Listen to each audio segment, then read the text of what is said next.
Olá, está começando mais um episódio do podcast do Olhar de Cinema, Festival Internacional de Curitiba. Meu nome é Irineu Neto, eu apresento o podcast junto com a anfitriã, a Lorraine Mendes. Oi, gente, feliz de estar aqui mais uma vez. E hoje, no episódio de hoje, a gente conversa com a cineasta Ana Ripper, que está apresentando o filme Paraíso, aqui na Mostra Competitiva Brasileira. Obrigado pela presença. Seja bem-vinda, Muito Ana. obrigada, gente. Muito obrigada, Lorraine e Irineu. Um maior prazer estar aqui conversando com vocês. Sempre bom, né, a gente pensar sobre os sentidos do que a gente faz. É uma grande oportunidade. A gente estava conversando um pouquinho antes de começar a gravação sobre a experiência de apresentar o filme para um público, pelo menos nas primeiras vezes, assim, né? Você comentou na sessão, eu estava na sessão, que foi a primeira sessão no Brasil do filme, né? Aqui no Olhar de Cinema. Você podia falar um pouquinho sobre como o que se passa na tua cabeça, assim, quando você está assistindo o teu filme com um público numa sessão como essa, dentro do festival? São emoções difíceis de se descrever, mas eu vou tentar, porque esse filme, não diferente também de outros filmes que eu fiz, que tem essa perspectiva mais autoral, são processos muito longos. Né? Muito longos, então são processos que acompanham de uma certa forma a nossa história de vida, sabe? Então esse momento de apresentar o filme são muitas as sensações, né? Falando especificamente desse filme que estreou no Brasil, é um filme sobre o Brasil, é um filme que parte de uma inquietação minha muito grande, de um desconforto muito grande com narrativas de Brasil confrontadas com as minhas e nossas experiências como pessoas, como mulher brasileira. Então, passar esse filme no Brasil foi um grande momento, né? O filme estreou em festivais internacionais, estreou no IDFA em Amsterdã, depois passou por festivais na Romênia, na Argentina. Eu estive semana passada no México, passando o filme em Guadalajara, então é como se eu estivesse me aproximando do público, vamos dizer, final, do público nativo desse filme, sabe? E agora, então, a gente estreou o filme no Brasil. Então, todo esse processo que tem a ver com a minha história e que tem a ver com tanto empenho, tanto trabalho ao longo de tanto tempo, eu estava primeiro, muito curiosa, né, de entender, porque eu acho que a partir dessa sessão do filme, dessa primeira sessão no Olhar, né, o filme ganha uma nova perspectiva dentro da sua história, um novo momento, né, porque ele encontra o seu público e a partir das reflexões, das discussões, das conversas que aconteceram aqui, ele vai também se construindo. Eu acredito muito que o filme se constrói na recepção, né, pelas pessoas que assistem. Então, imagina, né? Eu, dentro de tudo isso, assim, um caldeirão de montanha-russa de emoções, mas muita curiosidade para saber como é que o filme ia bater para as pessoas aqui no Brasil e muito desejo mesmo, né, de falar sobre esse filme com as pessoas aqui. O Paraíso, ele é um documentário, ele fala de questões de gênero, de problemas sociais, de questões de raça, enfim, desigualdades tantas e até de privilégios, né? Tem um personagem do latifundiário que cultiva cana-de-açúcar. Minha pergunta agora é, você levou 10 anos fazendo o filme, o que manteve o filme, esse projeto vivo durante tanto tempo, assim, tratando de coisas tão difíceis? Pois esse é um filme que, por um lado, ele não, infelizmente, de certa forma, não é ultrapassado as questões que ele traz, porque é um filme que fala sobre as heranças coloniais na família brasileira, né? É um filme sobre um tema imenso, né? É um filme ensaio, é um filme que tem uma linguagem de um fluxo de consciência, ele é um filme que é uma jornada de percepção, porque não teria como eu me arvorar a querer dar conta desse tema, né?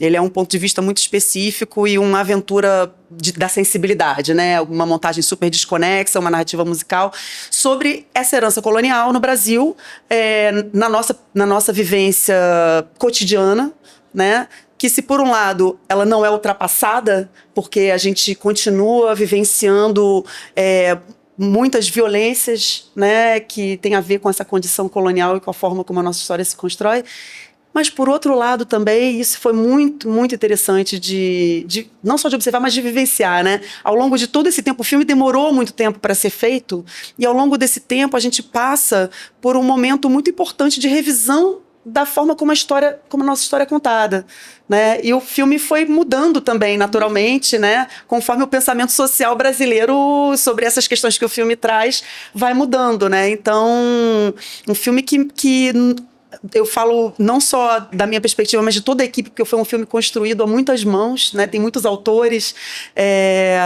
na fotografia, na música, na montagem, no desenho de som, né? Na pesquisa. Então, foi um processo tem sido um processo muito vivo. Sim, né? E eu ia até te perguntar, a gente estava falando nos bastidores, né, e você usou uma expressão muito bonita, né, falando sobre o cinema ser uma profissão de fé, de certa forma, e eu queria entender um pouquinho como que você viu isso, né, no processo do filme, os principais desafios que a tua fé teve que vencer nesse processo criativo e técnico, né, da execução desse projeto. Então, Lorraine, é muito assim, eu faço um cinema independente autoral. E fazer cinema independente no Brasil, principalmente documentário, é uma profissão de fé, porque eu levei 10 anos para fazer esse filme, mas quando eu olho para a história dos outros filmes que eu fiz, esse é meu 6º longa-metragem, documentário. Quando eu olho para a história dos outros filmes que eu fiz, todos levaram 8 anos, 9 anos, 7 anos, 10 anos para serem realizados, né? Então, se por um lado sim é uma profissão de fé, porque a gente precisa acreditar muito e seguir em frente ao longo de tempos muito largos e de estar fazendo vários projetos sempre ao mesmo tempo, né? Para poder viver disso, a gente é uma atividade muito profissionalizada, né? Muito levada, assim, porque fala profissão de fé, parece que a gente está, assim, engajado num grande sonho, engajado num grande sonho, mas é o nosso trabalho, né? É o que a gente faz, a gente vive disso, né? E precisa ser visto assim, né? Exato, exatamente. E tem toda uma questão institucional e política também, que tem a ver com o fato de sermos, né, uma indústria e de ser um meio altamente profissionalizado. Mas, isso dito, né, de fato, são jornadas longas e que se tornam jornadas muito pessoais, né? Porque você levar um projeto, né, durante tanto tempo, os filmes vão acompanhando a nossa história de vida, né, os momentos da nossa vida e a forma como a gente também vai mudando o nosso olhar, a nossa perspectiva para as coisas, né. E no caso do Paraíso foi uma construção assim muito artesanal, sabe. A gente ganhou um edital de desenvolvimento em 2016. O projeto do filme já estava sendo trabalhado antes disso, né? E, enfim, as pessoas foram se agregando ao filme e o filme foi mudando de cara, mas mantendo assim muito dos seus propósitos iniciais. Uma coisa que eu achei fascinante foi... eu tive a chance de assistir a sessão em que você conversou um pouquinho com o público depois, aqui na sala, claro, do Dumont. E você usou um termo que eu ouço mais ser usado para definir certos livros de ficção. Você falou em fluxo de consciência. Então, eu sempre associei fluxo de consciência a Virginia Woolf, ao James Joyce, os modernistas da literatura. E achei fascinante você usar isso para explicar a lógica da narrativa do filme. Isso estava claro para você desde o início? Assim, ele seria um fluxo de consciência desde o princípio? Como que você descobriu isso e entendeu o filme dessa forma? Pois é, você sabe que eu compreendi isso depois que o filme já estava pronto. Sério? Sério. Mas algumas características que fazem com que o filme tenha essa linguagem, com que o filme seja construído como uma aventura da percepção, né, um fluxo de consciência a partir de questões que são altamente subconscientes, mas que estão arraigadas, né, na nossa existência, na nossa vida política, na nossa vida cotidiana, né, todas essas violências de gênero, as violências raciais, né, e a forma como isso atravessa nossa existência, nossa vida mais banal, né? Para dar conta disso, a gente sabia desde o início que a gente queria ter uma narrativa, a gente precisaria ter uma narrativa que fosse, por um lado, desconexa, que fosse desconstruída, que fosse disruptiva, em que o encadeamento de um assunto com o outro, muitas vezes, tivesse uma lógica que a gente tem dificuldade de identificar mais inicialmente. Então, que são questões muito subjetivas e subconscientes. Então, isso fez com com que a gente trabalhasse o filme como uma força bruta mesmo, sabe? Que tem a ver com essa questão do fluxo de consciência, né? Que é quando a conexão entre uma linha narrativa e outra não é óbvia de cara, né? Eu lembro de sentir as transições mais abruptas no início, mas aí depois, à medida que o filme vai avançando, eu começo... então as conexões começam a fazer cada vez mais sentido, né? Nessa ideia do fluxo de uma coisa levar a outra. O Pedro Bronze, que é o montador do filme, ele tem uma fala que eu acho muito interessante, que ele coloca...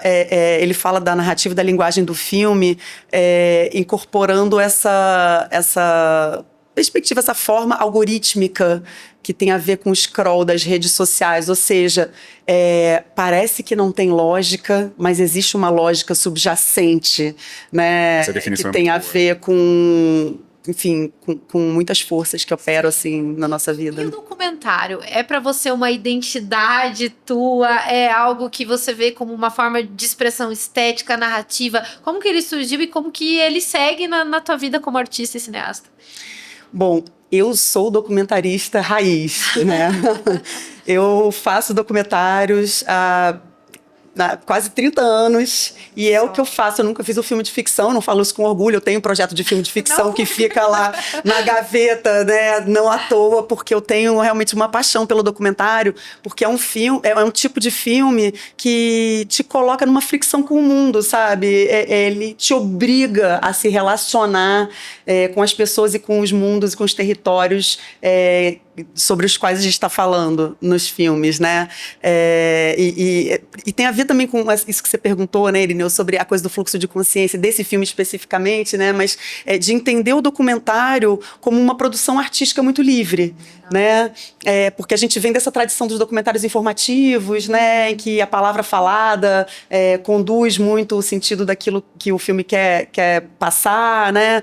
Então, poder se aventurar por outras linguagens dentro do documentário é uma coisa que cada vez mais tem me encantado, né? Mas eu amo fazer documentário porque eu acho que é um processo assim muito vivo, sabe? Muito vivaz, muito intenso, um exercício de humanidade mesmo, né? Porque as coisas, o mundo que o documentário traz não está lá. O mundo que o documentário traz é o mundo que ele produz no encontro do filme com aquelas pessoas e com aqueles mundos, né? Então, nossa, isso me encanta muito. Quando você apresentou o filme, me chamou a atenção que você foi absolutamente aberta, assim, e sincera e disse, olha, vocês vão ver cenas difíceis, tem momentos tensos e tal, mas o filme é sobre isso também. E aí eu lembro que eu apesar de ter lido a sinopse, eu fiquei preparado e tal. E realmente, o filme tem vários momentos ali bem difíceis, principalmente de violência, né, contra a mulher. E como tem sido a reação do público nesse percurso que você está fazendo com o filme? Nas sessões, ou mesmo depois delas. Enfim, você tá mostrando coisas incômodas ali. E a reação do público está sendo como? De maneira geral. Olha, essa tem sido uma grande questão, né?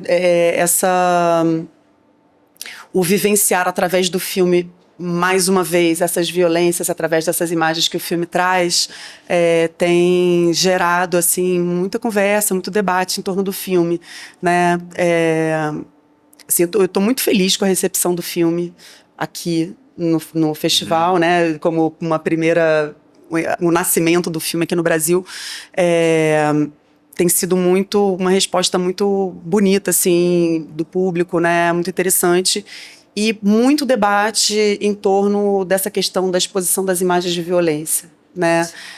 Que eu trago numa perspectiva... É difícil de ver, para mim é muito doloroso,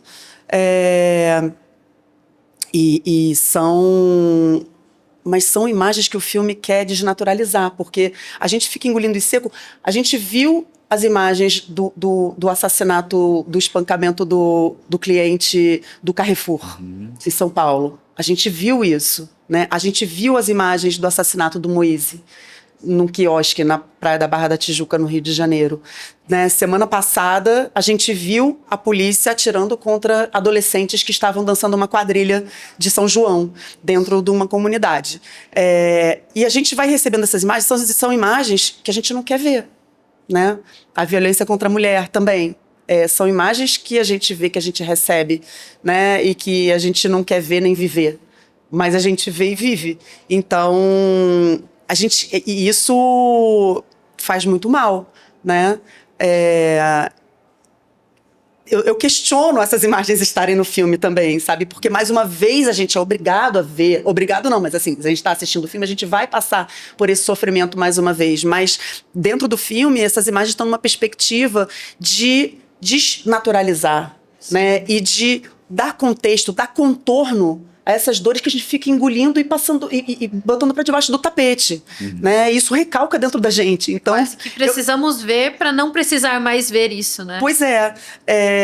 E junto com isso também, né? O filme ele tem um elemento muito forte de ironia, né? De ironia, de humor. E que isso também se coloca bastante através da articulação do som e da imagem, através da música, né? Então, ao mesmo tempo que tem esse aprofundamento, esse botar o dedo na ferida da violência, né? Tem também essa perspectiva do humor e da ironia como uma posição política mesmo de insurgência, né? De insubmissão, né? E de uma insubmissão que é alegre, né? Que tem uma energia vital, né? Então o filme ele fala sobre violência e morte, fala bastante também sobre vitalidade, força e afeto e alegria, né? É verdade.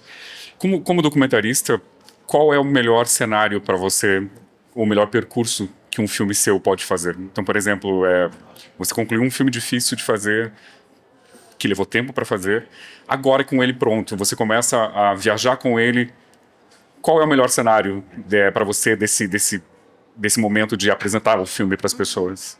Bom, eu acho que o melhor cenário é que o filme possa se espraiar mesmo, sabe, no mundo.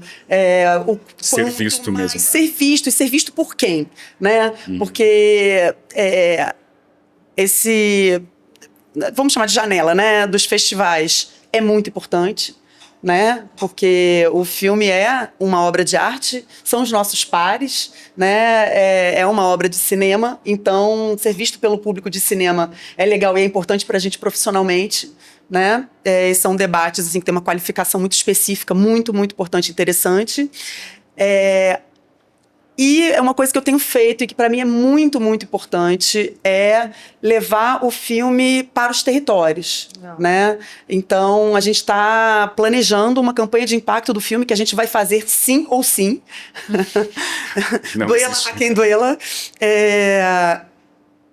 Com dinheiro ou sem. Né? A gente está correndo atrás dos meios para fazer, porque fazer sem os meios vira mais uma batalha dessas que a gente atravessa toda hora que a gente não quer atravessar porque é o trabalho da gente, mas de levar o filme a assentamentos rurais do MST, a pré-vestibulares populares em periferia e favela e região metropolitana do Rio de Janeiro, em comunidades quilombolas, em grupos atendidos por ONGs que tratam de questões de gênero e questões raciais.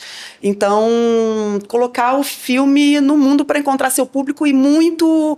como é um filme que, embora seja assim, uma impressão, é um filme que fala sobre a história do Brasil. Então, eu acho muito interessante que o filme tenha uma perspectiva também assim, pedagógica, possa ser discutido em ambientes de educação. Assim, né? Eu acho que esse é um ponto para se pensar também, e eu queria a tua opinião nesse sentido. A gente vive um momento que as pessoas também estão um pouco cansadas, de certa forma, dessa dor, do momento pós-pandemia, e o momento do entretenimento naquele pulso. Como que a gente traz, né? Um recado como esse, um recado difícil de digerir, como é que faz essa conexão com o público que precisa ouvir? Mas qual que é a sensibilidade que a gente precisa ter para chegar? Pois eu acho assim, é muito importante que exista uma diversidade de discursos, de narrativas, de conteúdos. Eu acho que essa que é a grande questão, né? Porque eu gosto muito, por exemplo, de ver novela, né? Porque são essas histórias assim melodramáticas, né? E que muitas vezes trazem alguma perspectiva de reflexão social, mas não é para isso que ela existe, no meu ponto de vista, né? Então, estou fazendo agora um filme, por exemplo, eu trabalho muito com filmes que falam sobre música, né? E que falam sobre música numa perspectiva assim de um olhar para o mundo, de entender sobre quais aspectos do mundo que aquela música toca, né? Então são filmes também que têm essa preocupação assim de entender questões sociológicas e tal, mas que essa não é absolutamente a característica de cara assim do filme, né? Então são filmes sobre música, são filmes gostosos de ver, são filmes de entretenimento também, embora sejam filmes de reflexivos e tudo mais, né? Então, eu acho que todos esses filmes precisam poder existir, né? Sim. E é um filme como Paraíso, que é um filme mais denso. Diálogo múltiplo, né? Podemos ver de tudo e acessar tudo. Precisamos, né, que exista essa diversidade. Isso faz parte, né, eu acho, de um ambiente artístico saudável, assim, politicamente, dentro do que, como a gente entende o cinema no Brasil, né? Você comentou sobre o teu interesse em novela, né? Eu fiquei curioso para te perguntar, na área de documentário, quem você gosta de assistir, que filmes, e se você identifica alguma referência das tuas que você mais gosta no teu filme também. Nossa, essa é uma pergunta difícil. Porque é tanta coisa, né? E para lembrar e pescar, assim... Bom, eu tenho uma referência que é incontestável, que é o cinema do Eduardo Coutinho. Que legal. Né? Que eu me lembro, assim, de vários momentos da minha vida em que eu descobri coisas, muito antes de eu me entender realmente como uma documentarista, né? Que eu fui muito ativada pelos filmes do Coutinho e eu fui aluna dele, no meu primeiro longa, ele assistiu a um corte do filme. Eu era muito novinha e fui lá no CECIP, ele falou sobre o filme para mim, eu fiquei anotando escondido os livros que ele estava lendo, sabe? Assim, realmente, o encontro com os personagens, para mim, é algo assim muito, muito importante, algo que me ativa e que me dá uma satisfação muito grande que eu busco, e mesmo quando eu busco me afastar, que eu falo, dessa vez eu vou fazer um filme que não é um filme de entrevista, eu faço um filme de entrevista com o personagem, né? Eu acho que esse é um momento muito lindo, sabe, de você presenciar a pessoa a partir de uma conversa filmada, a pessoa visitando os cantos meio escondidos da sua própria existência, sabe? Então, eu acho a entrevista num documentário uma coisa maravilhosa.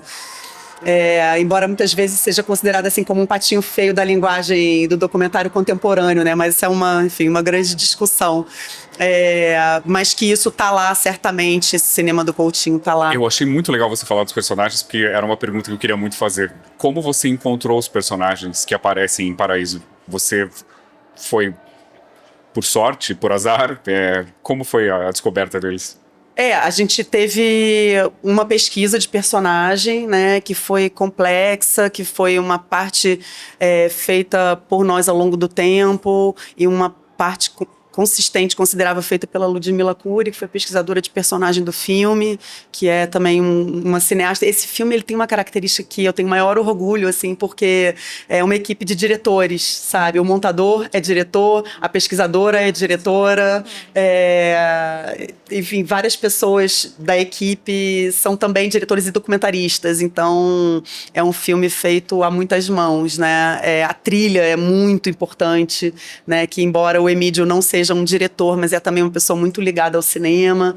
Então, a pesquisa de personagens, né, a gente partiu de um briefing inicial de tipo de pessoas que a gente estava procurando que comentassem os diversos aspectos que a gente queria tratar no filme, né? Então, um proprietário de terras foi alguém que a gente buscou, né? A médica obstetra negra foi alguém que que trabalhasse no SUS, foi alguém que a gente buscou. A família festeira, devota, que tem essa força da alegria do samba muito grande, né? Devota de São Jorge, e que vem também de uma ancestralidade muito potente e também muito... sofrida por todas essas questões, né, dessa miscigenação violenta, assim, principalmente do ponto de vista da mulher negra.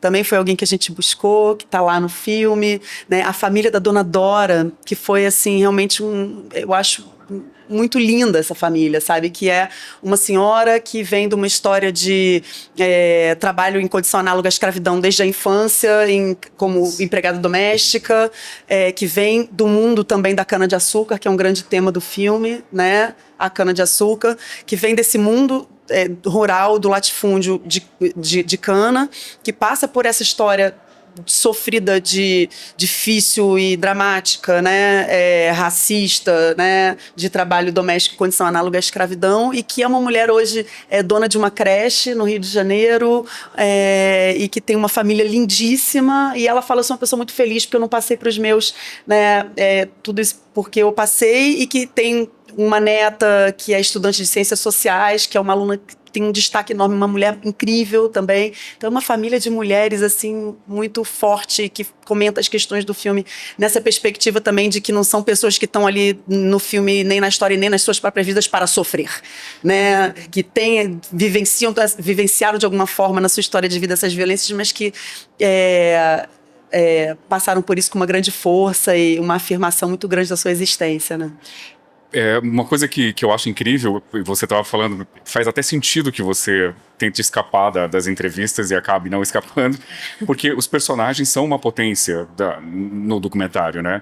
E eu já ouvi pessoas dizerem, por exemplo, que se você tem um bom personagem, você tem já muita coisa pro filme, né? São as fontes, na verdade, como se fosse uma matéria de jornalismo. Se você tem as fontes, você consegue ter as informações, cabe a você passar a informação da maneira correta, né? Como foi encontrar essas pessoas? Esse processo, assim, houve pesquisa? Vocês entrevistaram muita gente? Ou foram indicações? Ou essas fontes já existiam em meio à equipe mesmo? Olha, esse processo de pesquisa de personagem, ele é um processo muito sinuoso, né? Como que a gente chega até essas pessoas, porque muitas vezes, então, a gente tinha esses tipos que a gente estava buscando, né? E a gente chega nessas pessoas acionando primeiro redes mais próximas, pessoais, acionando ONGs, indo nos territórios. No caso da Dona Dora, a gente estava buscando, por conta dessa questão de problematização das maternidades, né, e do trabalho doméstico, creches em espaços populares. Então a creche da Dona Dora fica na Rocinha. A gente chegou nessa creche da Dona Dora inicialmente para dar um exemplo, né? A gente chega na creche da Dona Dora procurando uma personagem que tivesse um filho na creche dela, e a gente acaba encontrando a família das proprietárias da creche que tinham toda essa história. Então também o acaso vai levando a gente a pessoas que a gente não esperava inicialmente, e que o filme, o processo da pesquisa vai trazendo, né? Tem essa questão, a questão indígena, né? Tem o Simão, que é uma liderança Guarani Kaiowá, que fala sobre essa relação da posse de terra, né? E da posse de terras e pessoas, né? Que os Guarani Kaiowá vivem uma situação muito dramática em relação à questão fundiária, ao direito à sua própria terra, e cercado por muita violência, né? A gente chega lá também nessa pessoa, nessa liderança, através do Tonico Benites, que é um antropólogo Guarani Kaiowá, que foi uma pessoa super generosa com o filme, assim, conversou muito, muito comigo. E aí foi muito tempo dessa pesquisa. A gente vai lá muitas vezes, conversa, conhece, convive, entende. E, no caso desse filme, a gente se dedicou bastante a essa pesquisa. Como dizem em jornalismo, gastou sola de sapato, né? Bastante.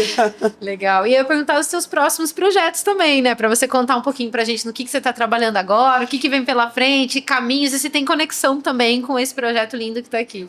Então, a gente está no meio do processo de montagem do próximo filme, que se chama Massa Funkeira, que é um documentário sobre funk e putaria. Caramba, que legal. É um filme sobre funk e sobre sexo, que Potente. Potente. Muito potente, muito profundo, muito divertido, muito sacana, né? Muito carioca, é um filme muito carioca. E que também é uma paixão atual, assim, esse filme.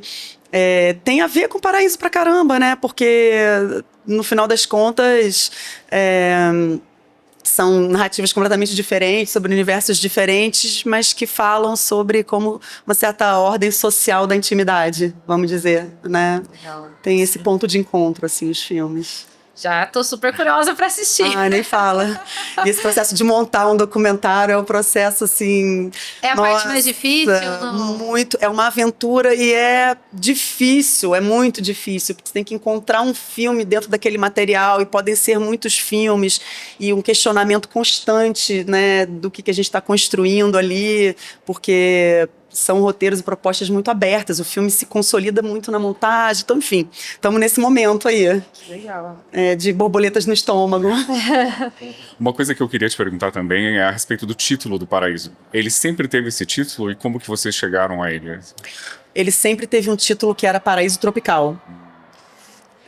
Que é um título bastante irônico, Sim. né? E que tem a ver muito com a perspectiva que o filme traz, que é, por um lado, da construção de um idílio tropical, de uma terra da cordialidade, da harmonia, né? Tropical, que remete a essa questão colonial dos trópicos, né? Do sul global, do chamado sul global atualmente. Enfim, era um título que a gente adorava, mas e é o título de uma novela. Ah, é verdade. De uma novela que eu adoro, inclusive uma novela do Gilberto Braga, exatamente. Então, e para mim era muito interessante que fosse o título de uma novela, mas aí nosso advogado nos aconselhou fortemente a não usar. A gente até tentou entrar em contato esses com a advogados Globo para poder autorizar, mas a gente nunca teve uma resposta. E aí, não, os advogados nossos são nossos parceiros, né? Que bom que eles existem para nos apoiar, né? Porque são empreitadas arriscadas, né? Sem dúvida. Pode falar. Você falou sobre o documentário ser uma espécie de... A expressão que você usou foi patinho feio? Não, eu não lembro agora da... A entrevista. A entrevista? Eu falei da entrevista. A entrevista no documentário. Você pode falar um pouquinho mais sobre isso? Por que as pessoas torcem o nariz, assim, pro documentário de entrevista? Porque existe um formato que se tornou uma convenção, né? Que é chamada de talking heads. São as cabeças falantes, e que são filmes em que os personagens estão a serviço de um roteiro, de uma ideia, e tem um status no filme de autoridade, por um lado, e de passar informação. Um pouco, senta que eu vou te explicar uma coisa, aprende aqui comigo. Sim. Né?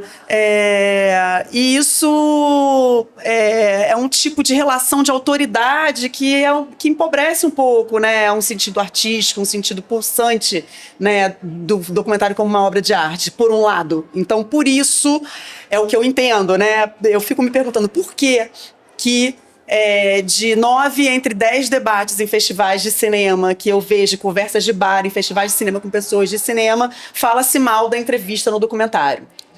Ontem mesmo, né, no debate de um dos filmes do festival.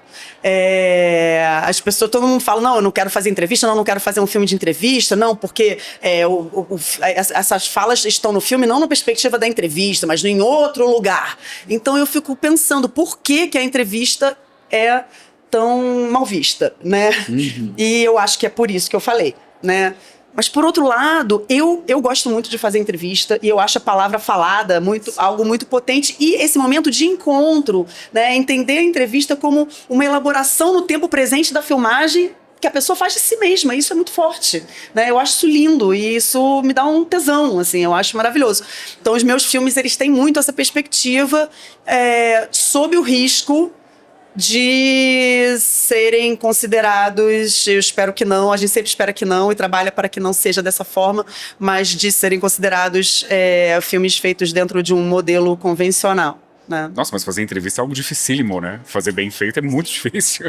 E se conectar com o personagem e tudo mais.